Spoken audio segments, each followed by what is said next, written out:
Orlando by Virginia Woolf, Chapter 3. It is, indeed, highly unfortunate, and much to be regretted, that at this stage of Orlando's career, when he played a most important part in the public life of his country, we have least information to go upon. We know that he discharged his duties to admiration, witness his bath and his dukedom. We know that he had a finger in some of the most delicate negotiations between King Charles and the Turks.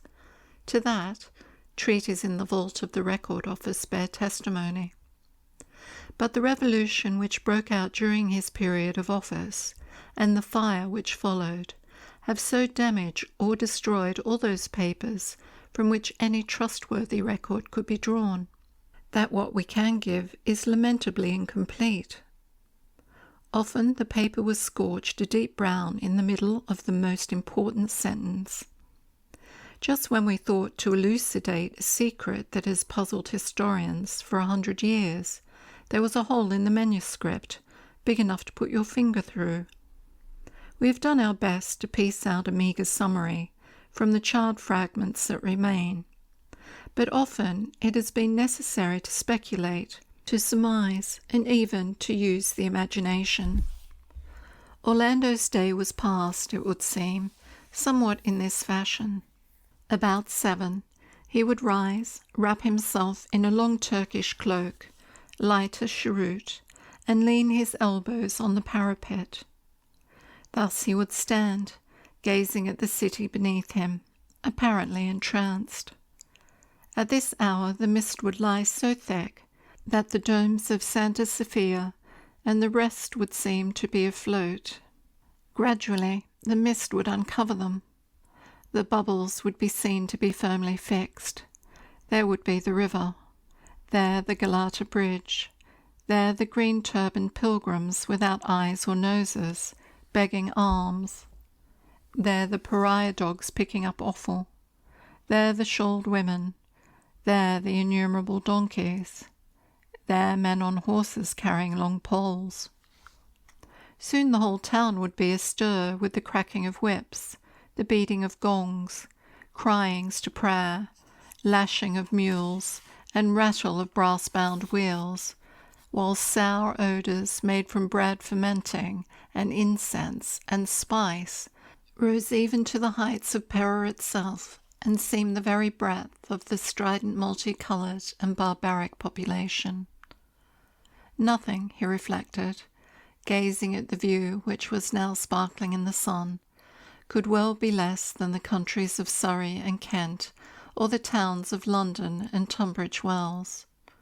To the right and left rose in bold and stony prominence the inhospitable Asian mountains, to which the arid castle of a robber chief or two might hang. But parsonage there was none, nor manor house, nor cottage, nor oak, elm, violet, ivy, or wild eglantine. There were no hedges for ferns to grow on, and no fields for sheep to graze. The houses were white as eggshells and as bald. That he, who was English root and fibre, should yet exult to the depths of his heart in this wild panorama, and gaze at those passes and far heights, planning journeys there alone on foot, where only the goat and shepherd had gone before, should feel a passion of affection for the bright, unseasonable flowers, love and unkept, pariah dogs beyond even his elk hounds at home, and snuff the acrid, sharp smell of the streets eagerly into his nostrils, surprised him.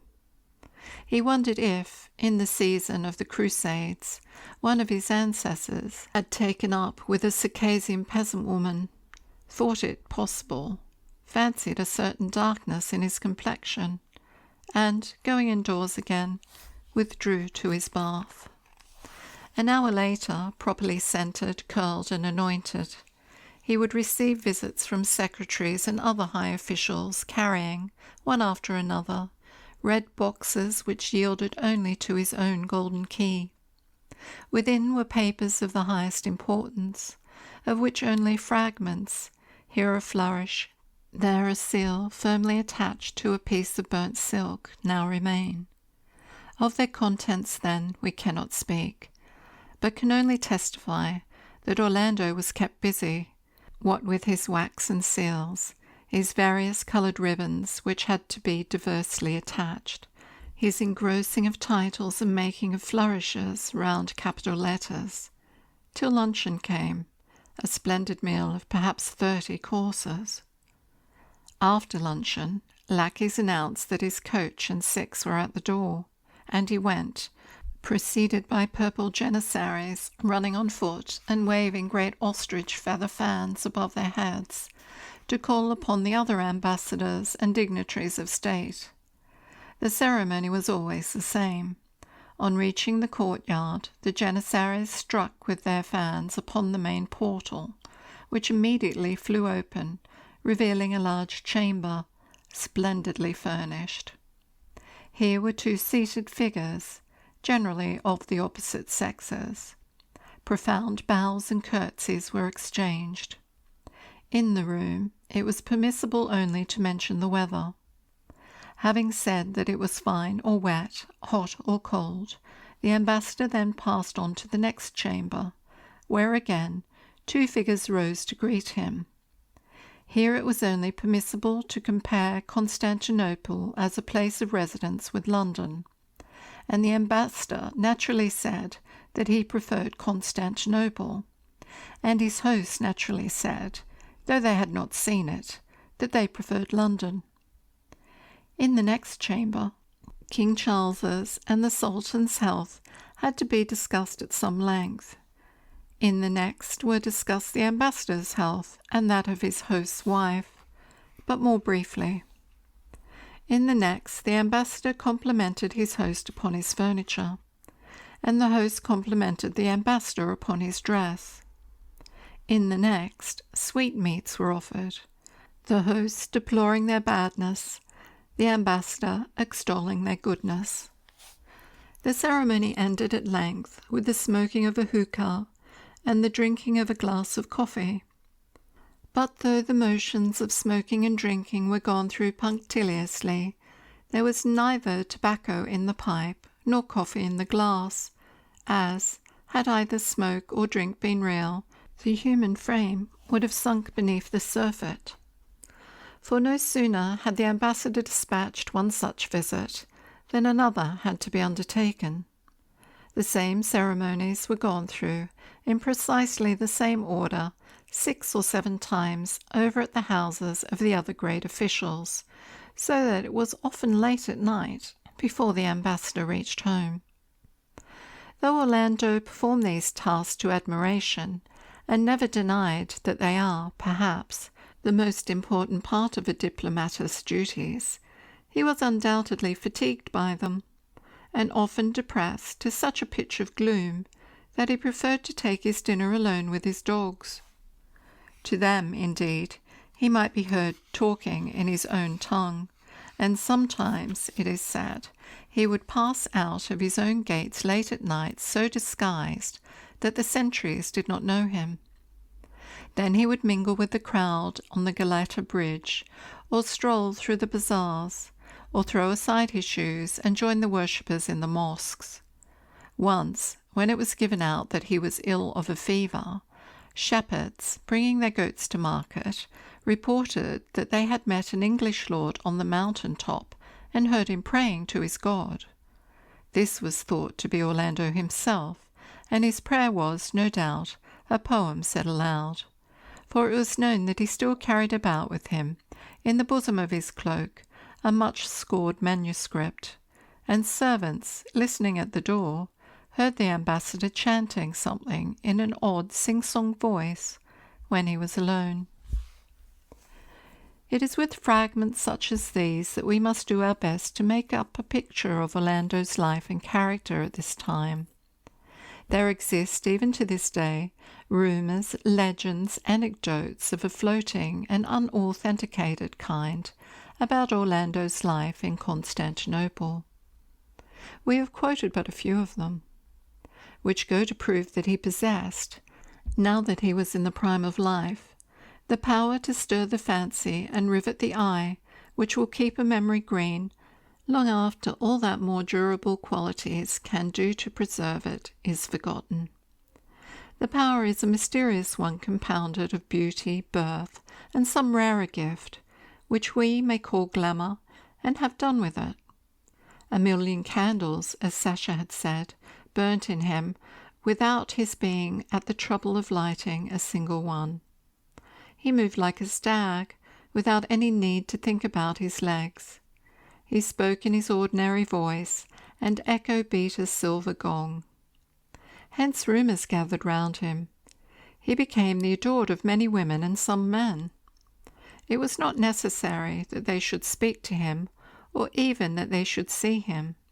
They conjured up before them, especially when the scenery was romantic, or the sun was setting, the figure of a noble gentleman in silk stockings. Upon the poor and uneducated he had the same power as upon the rich. Shepherds, gypsies, donkey drivers still sing songs about the English lord who dropped his emeralds in the well, which undoubtedly refer to Orlando, who once, it seems, tore his jewels from him in a moment of rage or intoxication, and flung them in a fountain, whence they were fished by a page boy. But this romantic power, it is well known, is often associated with a nature of extreme reserve. Orlando seems to have made no friends. As far as is known, he formed no attachments. A certain great lady came all the way from England in order to be near him, and pestered him with her attentions, but he continued to discharge his duties so indefatigably that he had not been ambassador at the Horn for more than 2 years and a half before King Charles signified his intention of raising him to the highest rank in the peerage. The envious said that this was Nell Gwyn's tribute to the memory of a leg, but, as she had seen him once only, and was then busily engaged in pelting her royal master with nutshells, it is likely that it was his merits that won him his dukedom, not his calves. Here we must pause, for we have reached a moment of great significance in his career. For the conferring of the dukedom was the occasion of a very famous, and indeed much disputed incident, which we must now describe, picking our way among burnt papers and little bits of tape as best we may. It was at the end of the great fast of Ramadan that the Order of the Bath and the Patent of Nobility arrived in a frigate commanded by Sir Adrian Scrope, and Orlando made this the occasion for an entertainment more splendid than any that has been known before or since in Constantinople. The night was fine, the crowd immense, and the windows of the embassy brilliantly illuminated. Again, details are lacking, for the fire had its way with all such records, and has left only tantalizing fragments, which leave the most important points obscure. From the diary of John Fenner Brigg, however, an English naval officer, who was among the guests, we gather that people of all nationalities were packed like herrings in a barrel in the courtyard. The crowd pressed so unpleasantly close that Brigg soon climbed into a Judas tree, the better to observe the proceedings. The rumour had got about among the natives, and here is additional proof of Orlando's mysterious power over the imagination, that some kind of miracle was to be performed. Thus, writes Brigg, but his manuscript is full of burns and holes, some sentences being quite illegible.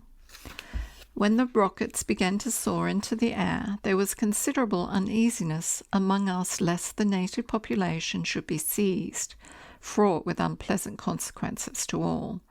English ladies in the company, I own that my hand went to my cutlass.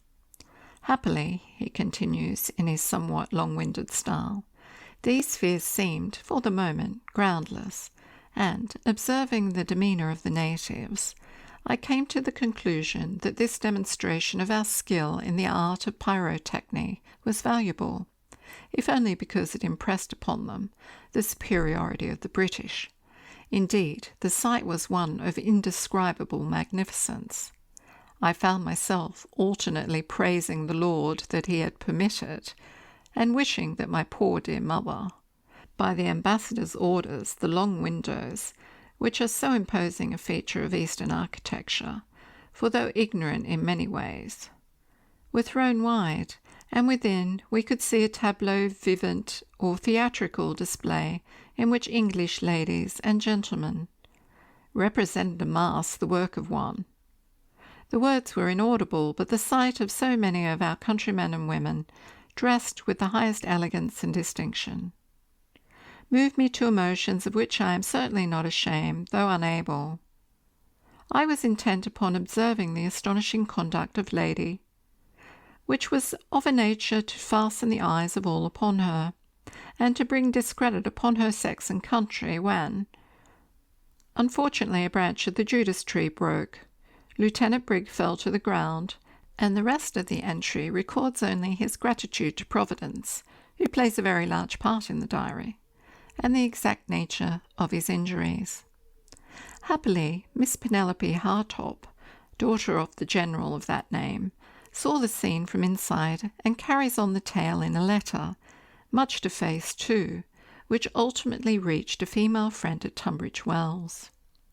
Miss Penelope was no less lavish in her enthusiasm than the gallant officer. Ravishing, she exclaims 10 times on one page. Wondrous, utterly beyond description. Gold plate, candelabras, negroes in plush breeches, pyramids of ice, fountains of negus, jellies made to represent His Majesty's ships, swans made to represent water lilies, birds in golden cages, gentlemen in slashed crimson velvet, ladies' headdresses at least 6 foot high, musical boxes. Mr. Peregrine said I looked quite lovely, which I only repeat to you, my dearest, because I know. Oh, how I longed for you all! Surpassing anything we have seen at the Pantiles. Oceans to drink. Some gentlemen overcome. Lady Betty ravishing. Poor Lady Bonham made the unfortunate mistake of sitting down without a chair beneath her. Gentlemen all very gallant. Wished 1,000 times for you and dearest Betsy.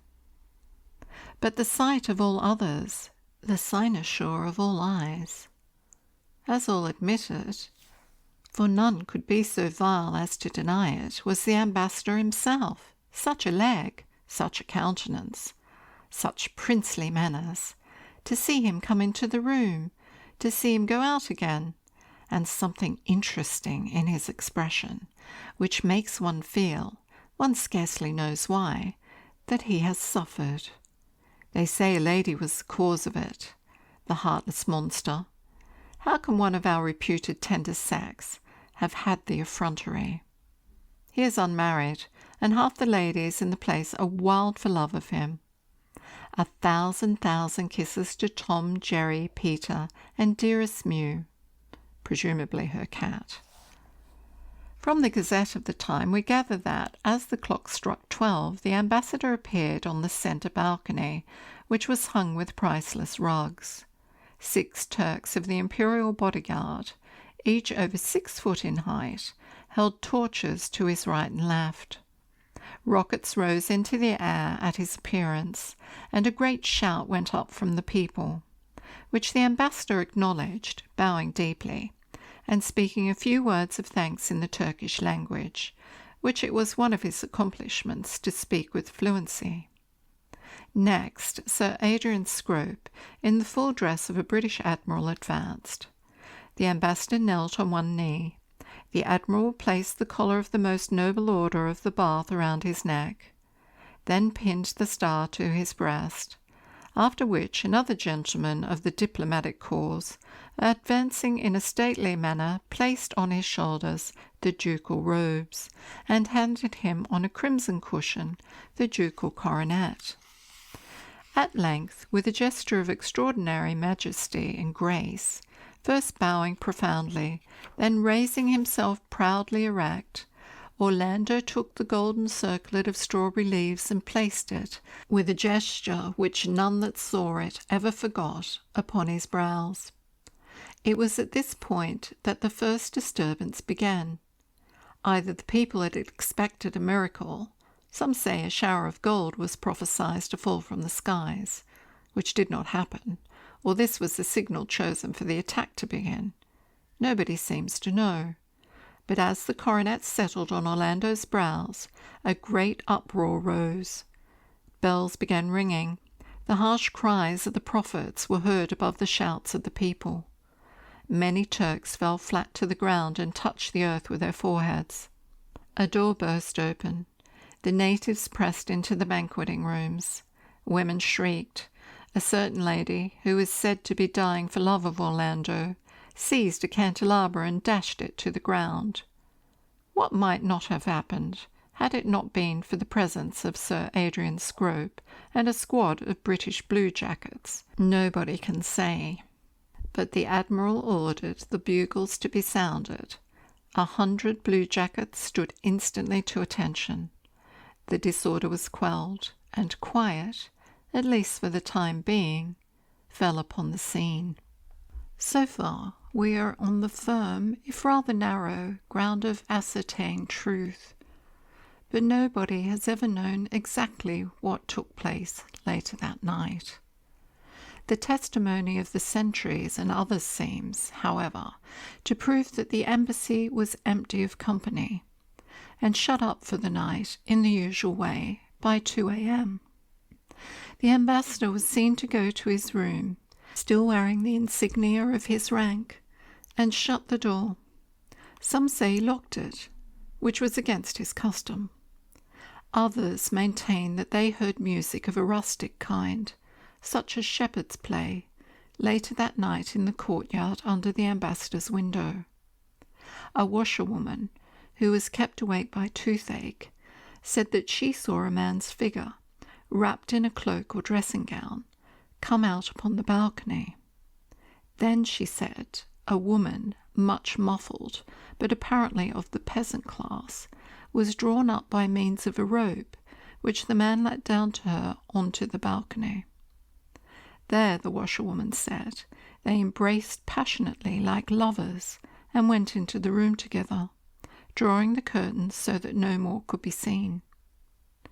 Next morning, the Duke, as we now must call him, was found by his secretary sunk in profound slumber amid bedclothes that were much tumbled. The room was in some disorder, his coronet having rolled on the floor, and his cloak and garter being flung all of a heap on a chair. The table was littered with papers. No suspicion was felt at first, as the fatigues of the night had been great. But when afternoon came and he still slept, a doctor was summoned. He applied remedies which had been used on the previous occasion, plasters, nettles, emetics, etc., but without success. Orlando slept on. His secretaries then thought it their duty to examine the papers on the table. Many were scribbled over with poetry, in which frequent mention was made of an oak tree. There were also various state papers and others of a private nature concerning the management of his estates in England. But at length they came upon a document of far greater significance. It was nothing less, indeed, than a deed of marriage, drawn up, signed, and witnessed between his lordship Orlando, Knight of the Garter, etc., etc., etc., and Rosina Pepita, a dancer, father unknown, but reputed a gypsy, mother also unknown, but reputed a seller of old iron in the marketplace over against the Galata Bridge. The secretaries looked at each other in dismay, and still Orlando slept. Morning and evening they watched him, but save that his breathing was regular, and his cheeks still flushed their habitual deep rose, he gave no sign of life.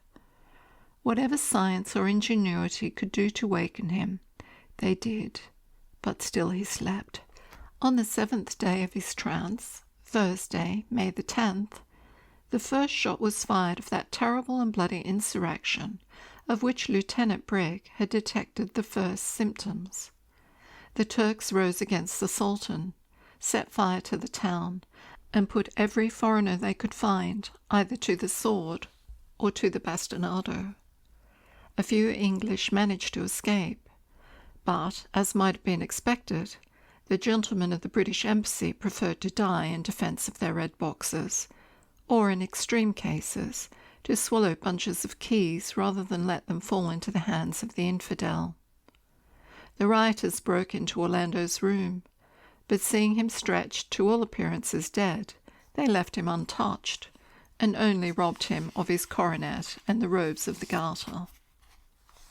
And now again obscurity descends, and would indeed that it were deeper. Would, we almost have it in our hearts to exclaim, that it was so deep that we could see nothing whatever through its opacity. Would that we might here take the pen and write finis to our work. Would that we might spare the reader what is to come and say to him in so many words, Orlando died and was buried. But here, alas, truth, candour, and honesty, the austere gods who keep watch and ward by the inkpot of the biographer, cry no. Putting their silver trumpets to their lips, they demand in one blast truth, and again they cry truth, and sounding yet a third time in concert, they peal forth the truth and nothing but the truth. At which, heaven be praised, for it affords us a breathing space, the doors gently open, as if a breath of the gentlest and holiest zephyr had wafted them apart, and 3 figures enter. First comes Our Lady of Purity, whose brows are bound with fillets of the whitest lamb's wool, whose hair is as an avalanche of the driven snow, and in whose hand reposes the white quill of a virgin goose.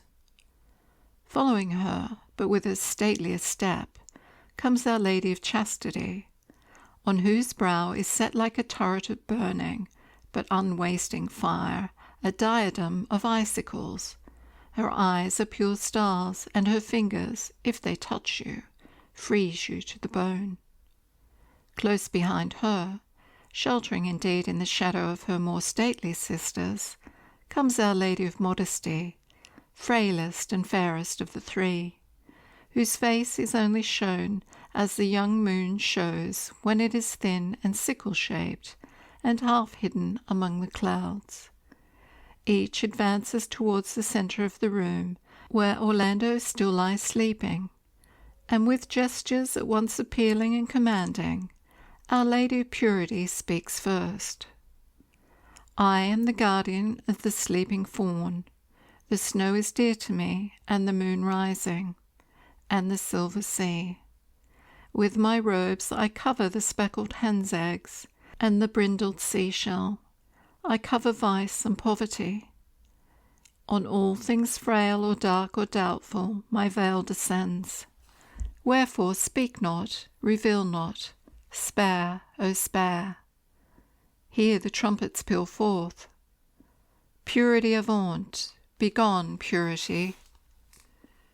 Then Our Lady of Chastity speaks. I am she whose touch freezes and whose glance turns to stone. I have stayed the star in its dancing, and the wave as it falls. The highest Alps are my dwelling place, and when I walk, the lightnings flash in my hair. Where my eyes fall, they kill. Rather than let Orlando wake, I will freeze him to the bone. Spare, O spare. Here the trumpets peal forth. Chastity avaunt, begone, chastity. Then Our Lady of Modesty speaks, so low that one can hardly hear. I am she that men call Modesty. Virgin I am and ever shall be. not for me the fruitful fields and the fertile vineyard. Increase is odious to me, and when the apples burgeon or the flocks breed, I run. I let my mantle fall. My hair covers my eyes. I do not see. Spare, O spare. Again the trumpets peal forth. Modesty of vaunt, begone modesty. With gestures of grief and lamentation, the three sisters now join hands and dance slowly, tossing their veils and singing as they go. Truth, come not out from your horrid den. Hide deeper, fearful truth, for you flaunt in the brutal gaze of the sun things that we were better unknown and undone. You unveil the shameful, the dark you make clear. Hide, hide, hide. Here they make, as if to cover Orlando with their draperies. The trumpets, meanwhile, still blare forth. The truth and nothing but the truth.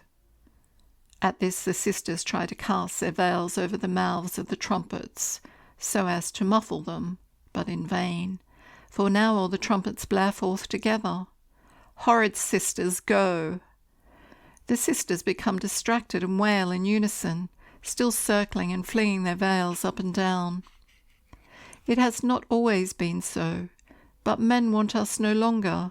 The women detest us. We go, we go. I, Purity says this, to the hen roost.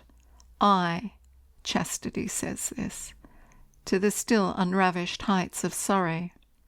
I, Modesty says this, to any cosy nook where there are ivy and curtains in plenty. For there, not here, all speak together, joining hands and making gestures of farewell and despair towards the bed where Orlando lies sleeping.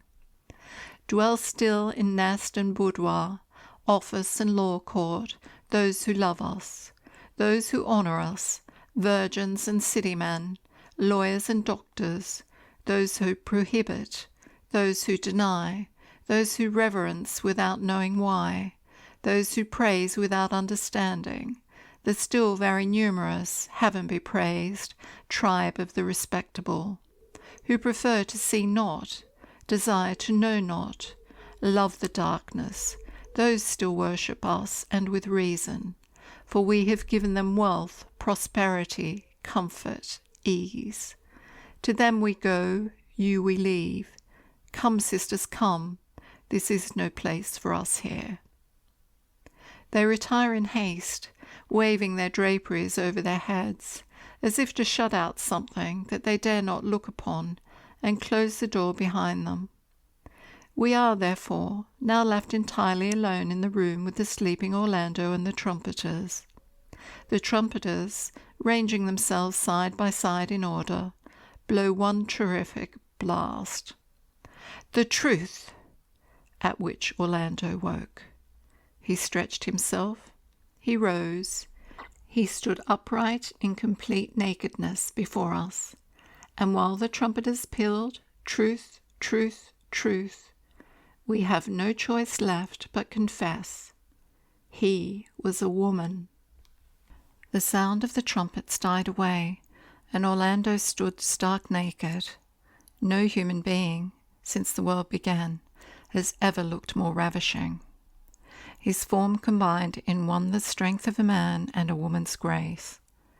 As he stood there, the silver trumpets prolonged their note, as if reluctant to leave the lovely sight which their blast had called forth. And chastity, purity, and modesty, inspired no doubt by curiosity, peeped in at the door and threw a garment like a towel at the naked form, which, unfortunately, fell short by several inches. Orlando looked himself up and down in a long looking-glass, without showing any signs of discomposure, and went, presumably, to his bath. We may take advantage of this pause in the narrative to make certain statements. Orlando had become a woman, there is no denying it, but in every other respect Orlando remained precisely as he had been. The change of sex, though it altered their future, did nothing whatever to alter their identity. Their faces remained, as their portraits prove, practically the same. His memory, but in future we must for convention's sake say her for his and she for he. Her memory, then, went back through all the events of her past life without encountering any obstacle. Some slight haziness there may have been, as if a few dark drops had fallen into the clear pool of memory. Certain things had become a little dimmed, but that was all. The change seemed to have been accomplished painlessly and completely, and in such a way that Orlando herself showed no surprise at it. Many people, taking this into account, and holding that such a change of sex is against nature, have been at great pains to prove, 1, that Orlando had always been a woman, 2, that Orlando is at this moment a man. Let biologists and psychologists determine. It is enough for us to state the simple fact. Orlando was a man till the age of 30. Then he became a woman and has remained so ever since.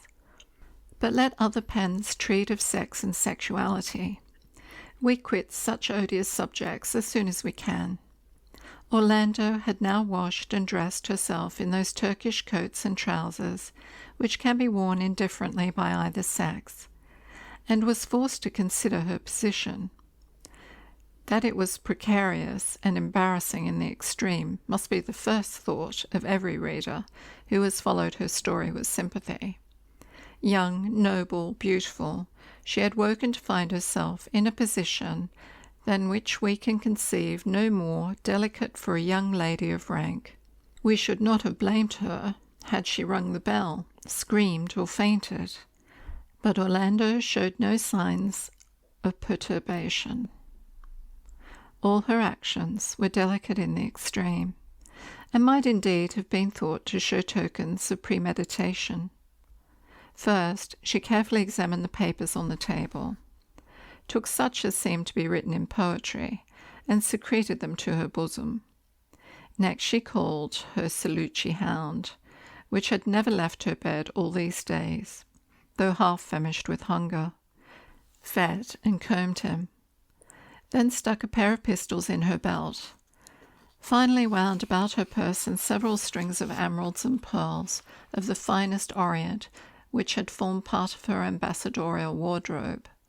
This done, she leant out of the window, gave one low whistle, and descended the shattered and blood-stained staircase, now strewn with the litter of waste-paper baskets, treaties, dispatches, seals, sealing-wax, etc., and so entered the courtyard. There, in the shadow of a giant fig tree, waited an old gypsy on a donkey. He led another by the bridle. Orlando swung her leg over it, and thus, attended by a lean dog riding a donkey, in company of a gypsy, the ambassador of Great Britain at the court of the Sultan left Constantinople. They rode for several days and nights and met with a variety of adventures, some at the hands of men, some at the hands of nature, and all of which Orlando acquitted herself with courage. Within a week they reached the high ground outside Brausa, which was then the chief camping ground of the gypsy tribe, to which Orlando had allied herself. Often she had looked at those mountains from her balcony at the embassy, often had longed to be there, and to find oneself where one has longed to be always, to a reflective mind, gives food for thought. For some time, however, she was too well pleased with the change to spoil it by thinking. The pleasure of having no documents to seal or sign, no flourishes to make, no calls to pay, was enough. The gypsies followed the grass. When it was grazed down, on they moved again. She washed in streams, if she washed at all. No boxes, red, blue, or green, were presented to her. There was not a key, let alone a golden key, in the whole camp. As for visiting, the word was unknown. She milked the goats, she collected brushwood, she stole a hen's egg now and then, but always put a coin or a pearl in place of it. She herded cattle, she stripped vines, she trod the grape, she filled the goat skin and drank from it. And when she remembered how, at about this time of day, she should have been making the motions of drinking and smoking over an empty coffee cup and a pipe which lacked tobacco, she laughed aloud, cut herself another hunch of bread, and begged for a puff from old Rustum's pipe, filled though it was with cow dung. The gypsies, with whom it is obvious that she must have been in secret communication before the revolution, seemed to have looked upon her as one of themselves, which is always the highest compliment people can pay. And her dark hair and dark complexion bore out the belief that she was, by birth, one of them, and had been snatched by an English duke from a nut tree when she was a baby, and taken to that barbarous land where people live in houses, because they are too feeble and diseased to stand the open air. Thus, though in many ways inferior to them, they were willing to help her to become more like them, taught her their arts of cheese-making and basket-weaving, their science of stealing and bird-snaring, and were even prepared to consider letting her marry among them. But Orlando had contracted in England some of the customs or diseases, whatever you choose to consider them, which cannot, it seems, be expelled. One evening, when they were all sitting round the campfire and the sunset was blazing over the Thessalian hills, Orlando exclaimed, "How good to eat!" The gypsies have no word for beautiful. This is their nearest. All the young men and women burst out laughing uproariously. The sky good to eat, indeed. The elders, however, who had seen more of foreigners than they had, became suspicious. They noticed that Orlando often sat for long hours doing nothing whatever, except look here and then there. They would come upon her on some hilltop, staring straight in front of her, no matter whether the goats were grazing or straying. They began to suspect that she had other beliefs than their own, and the older men and women thought it probable that she had fallen into the clutches of the vilest and cruelest among the gods, which is nature. Nor were they far wrong. The English disease, a love of nature, was inborn in her, and here, where nature was so much larger and more powerful than in England, she fell into its hands, as she had never done before. The malady is too well known, and has been, alas, too often described to need describing afresh, save very briefly. There were mountains, there were valleys, there were streams. She climbed the mountains, roamed the valleys, sat on the banks of the streams. She likened the hills to ramparts, to the breasts of doves and the flanks of kine. She compared the flowers to enamel, and the turf to turkey rugs worn thin. Trees were withered hags, and sheep were grey boulders. Everything, in fact, was something else. She found the tarn on the mountain top, and almost threw herself in to seek the wisdom she thought lay hid there. And when, from the mountain top, she beheld far off, across the Sea of Marmara, the plains of Greece, and made out, her eyes were admirable, the Acropolis, with a white streak or two, which must, she thought, be the Parthenon. Her soul expanded with her eyeballs, and she prayed that she might share the majesty of the hills, know the serenity of the plains, etc., etc., as all such believers do. Then, looking down, the red hyacinth, the purple iris, wrought her to cry out in ecstasy at the goodness, the beauty of nature. Raising her eyes again, she beheld the eagle soaring, and imagined its raptures and made them her own. Returning home, she saluted each star, each peak, and each watchfire, as if they signalled to her alone. And at last, when she flung herself upon her mat in the gypsy's tent, she could not help bursting out again. How good to eat! How good to eat! For it is a curious fact that though human beings have such imperfect means of communication, that they can only say good to eat when they mean beautiful, and the other way about, they will yet endure ridicule and misunderstanding rather than keep any experience to themselves. All the young gypsies laughed, but Rustum el-Sadi, the old man who had brought Orlando out of Constantinople on his donkey, sat silent. He had a nose like a scimitar. His cheeks were furrowed as if from the age-long descent of iron hail. He was brown and keen-eyed, and as he sat tugging at his hookah, he observed Orlando narrowly.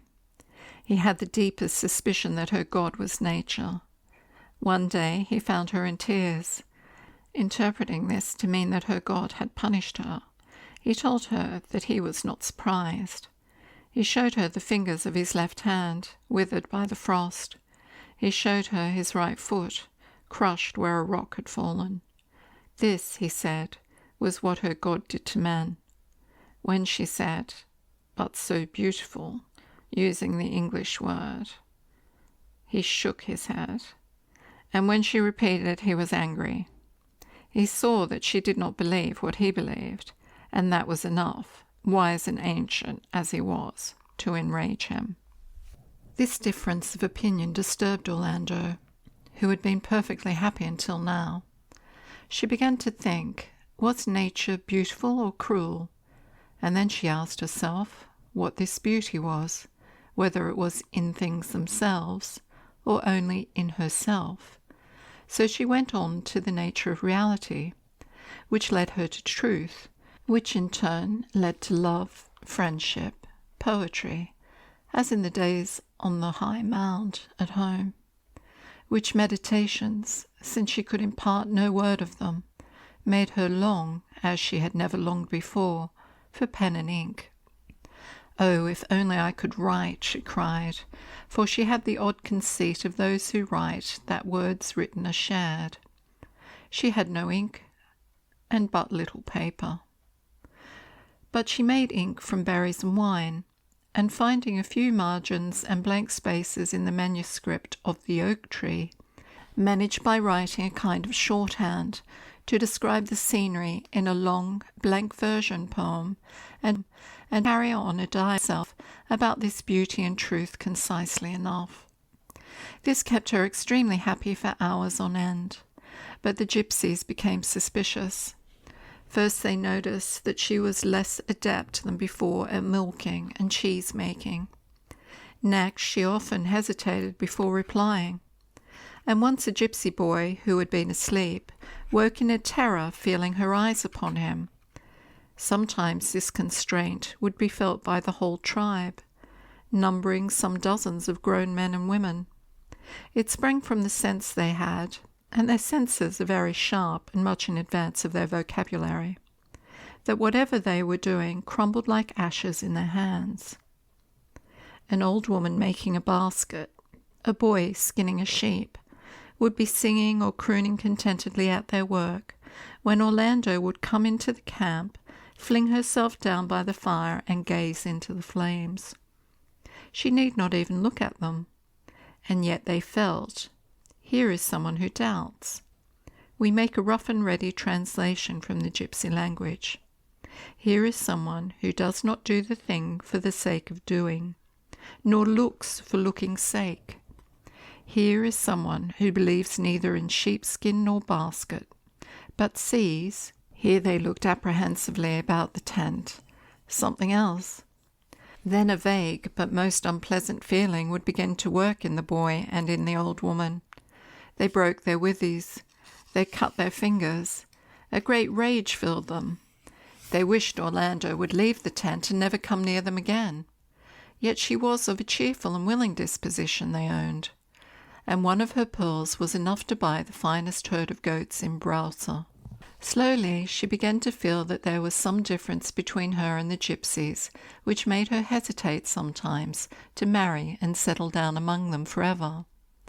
At first she tried to account for it by saying that she came of an ancient and civilized race, whereas these gypsies were an ignorant people, not much better than savages.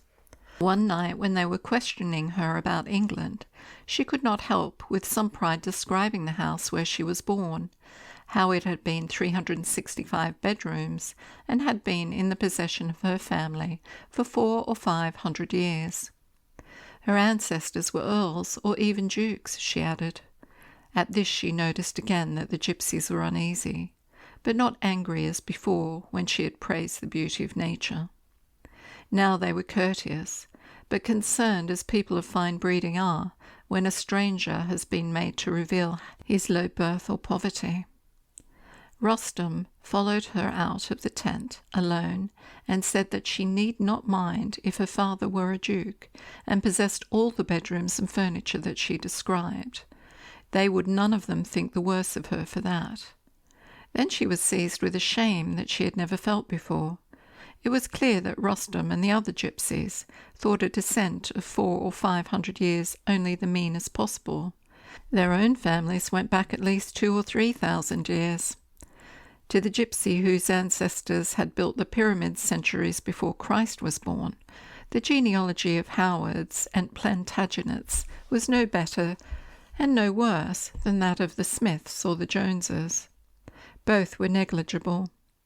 Moreover, where the shepherd boy had a lineage of such antiquity, there was nothing specially memorable or desirable in ancient birth. Vagabonds and beggars all shared it. And then, though he was too courteous to speak openly, it was clear that the gypsy thought that there was no more vulgar ambition than to possess bedrooms by the 100. They were on top of a hill as they spoke. It was night. The mountains rose around them. When the whole earth is ours. Looked at from the gypsy point of view, a duke, Orlando understood, was nothing but a profiteer or robber who snatched land and money from people, who rated these things of little worth, and could think of nothing better to do than to build 365 bedrooms when one was enough, and none was even better than one. She could not deny that her ancestors had accumulated field after field, house after house, honour after honour, yet had none of them been saints or heroes, or great benefactors of the human race. Nor could she counter the argument — Rustum was too much of a gentleman to press it, but she understood — that any man who did now what her ancestors had done 300 or 400 years ago would be denounced, and by her own family most loudly, for a vulgar upstart, an adventurer, a nouveau riche. She sought to answer such arguments by the familiar, if oblique, method of finding the gypsy life itself rude and barbarous. And so, in a short time, much bad blood was bred between them. Indeed, such differences of opinion are enough to cause bloodshed and revolution.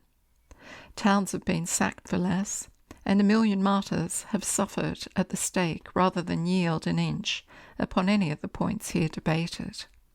No passion is stronger in the breast of man than the desire to make others believe as he believes. Nothing so cuts at the root of his happiness and fills him with rage as the sense that another rates low what he prizes high. Whigs and Tories, Liberal Party and Labour Party, for what do they battle except their own prestige? It is not love of truth, but desire to prevail, that sets quarter against quarter and makes parish desire the downfall of parish.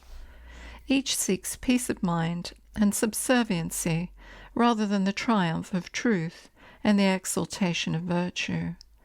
But these moralities belong and should be left to the historian, since they are as dull as ditch water. 476 bedrooms mean nothing to them, sighed Orlando. She prefers a sunset to a flock of goats, said the gypsies. What was to be done? Orlando could not think. To leave the gypsies and become once more an ambassador seemed to her intolerable, but it was equally impossible to remain forever where there was neither ink nor writing paper, neither reverence for the Talbots nor respect for a multiplicity of bedrooms. So she was thinking one fine morning on the slopes of Mount Athos, when minding her goats. And then nature, in whom she trusted, either played her a trick or worked a miracle. Again, opinions differ too much for it to be possible to say which. Orlando was gazing rather disconsolately at the steep hillside in front of her.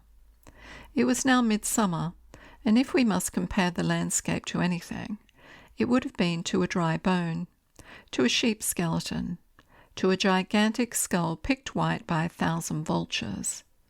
The heat was intense, and the little fig tree under which Orlando lay only served to print patterns of fig leaves upon her light burnous. Suddenly a shadow, though there was nothing to cast a shadow, appeared on the bald mountainside opposite. It deepened quickly, and soon a green hollow showed where there had been barren rock before.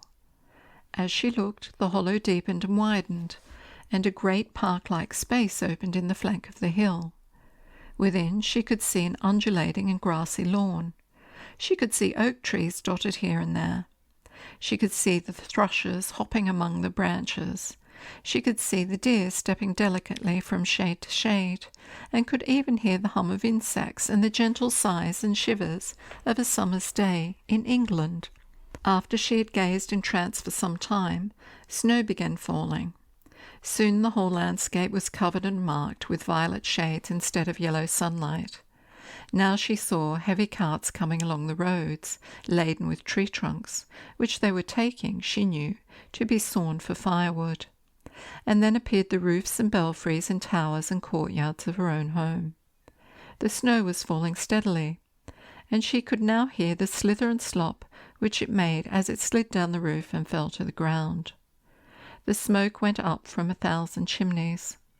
All was so clear and minute that she could see a door pecking for worms in the snow. Then, gradually, the violet shadows deepened and closed over the carts and the lawns and the great house itself. All was swallowed up. Now there was nothing left of the grassy hollow, and instead of the green lawns was only the blazing hillside, which 1,000 vultures seemed to have picked bare. At this she burst into a passion of tears, and striding back to the gypsies' camp, told them that she must sail for England the very next day. It was happy for her that she did so. Already the young men had plotted her death.